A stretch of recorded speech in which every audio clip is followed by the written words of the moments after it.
In today's video, we're taking a look at how to install rivets easy and simple. They're so easy, anyone could do everything that we use on the video. We're going to leave a link on the description. Don't forget to like the video and subscribe. That does help us out a lot. Thank you. So you woke up today and securing things together is in your mind. So you've noticed you've been growing apart. Wrong video. No matter what material you're trying to join together, plastic, metal, fabric, relationships, here at the StatUpBox team, we've got your back. Two connecting flights away, but a back is a back. And the first thing that we get in the box are the rivets. And an actual rivet is comprised of four parts. The long part is the mandrel. At the top we have the mandrel head. The circular part is the rivet head, and the thicker part at the top is the rivet pin. In this particular kit, we do have four sizes, which going from left to right, we have the smallest one at 2.4 millimeters or 332. Then we have 3.2 millimeters or 1/8. Our next one is 4 millimeters or 532, and the biggest one on this kit is 4.8 millimeters or 3/16. But remember, no matter if you have this particular kit, a different brand, different sizes, the technique on how to install it will be the same. And to be able to install the rivets included in the kit, we do have drill bits according to the size of the rivet pin or the thickest part, because that is the part that's going to hold both materials together. The long thinnest part is the one that's going to go inside the tool. And next on the kit, we have the riveting tool. And this is made up of 6 parts. We have the head, we have the nose, we have the nozzles, the actual handle, the lock, and the spanner, or also called the wrench. So that means when in use, we can remove the lock, and when not in use, we can lock it down. Turn on the sirens and let the party happen. And using our provided wrench, we can go ahead and remove the nozzles from the tool itself or from the nose of the tool.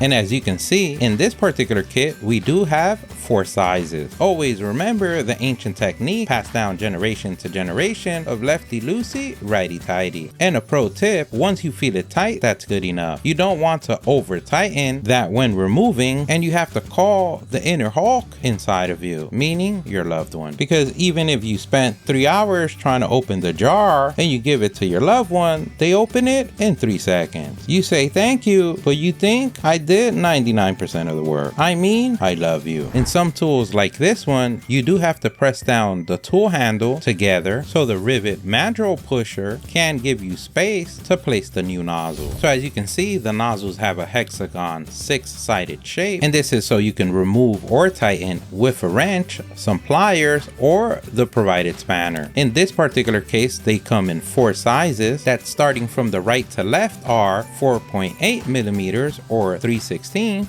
4 millimeters or 532, 3.2 millimeters or 1/8, and the smallest one on this particular kit is 2.4 millimeters or 332. And remember, this may vary depending on the kit you have, but the technique will be the same. And now that we filled your brain with data, we're ready to turn off the lights and get the action started. We mean, for your safety, always wear PPE and have the lights on. Wink, wink. So basically, the riveting tool works by inserting the mandrel on the nozzle's hole as we squeeze the handles a few times until the mandrel head becomes bigger, joining itself together with the rivet pin and rivet head, creating a new member of the family called a rivet. And just like a bee after a hard fought fight, losing its stinger and going to mandrel heaven in the distance. And explaining it that way, we don't get demonetized on YouTube. And that's how babies are made. So as you can see, after a hard fought fight in the bedroom, on our work table, so basically what happens is when the rivet gun's trigger is squeezed, it pulls the mandrel, deforming the rivet body, forming the joint, and like an unsung hero, the mandrel, having the weak point, snaps off in agony, just like marriage. Leaving a clean, secure rivet. And now there are 2 parts to take to that DIY bin in where every time we do a project, we have parts left over. And now that we got the physics out the way, we're ready to put our knowledge to the test. And for this particular example, we're going to use some L brackets that already have pre-drilled holes. This particular material is galvanized steel. If in your case, your material does not have pre-drilled holes, then you can always do this with a drill. Always remember to use the correct drill bit size according to the rivet that you're going to use. And remember, you want to measure this with the mandrel head, a rivet pin, and not the long mandrel, long thin part. Now that we have our hole and our L bracket has lost value and strength, we're ready to install our first rivet. And remember, you want to make sure that you align and make the hole on both materials. We want to insert the rivet mandrel head first on the hole, uniting both pieces in marriage.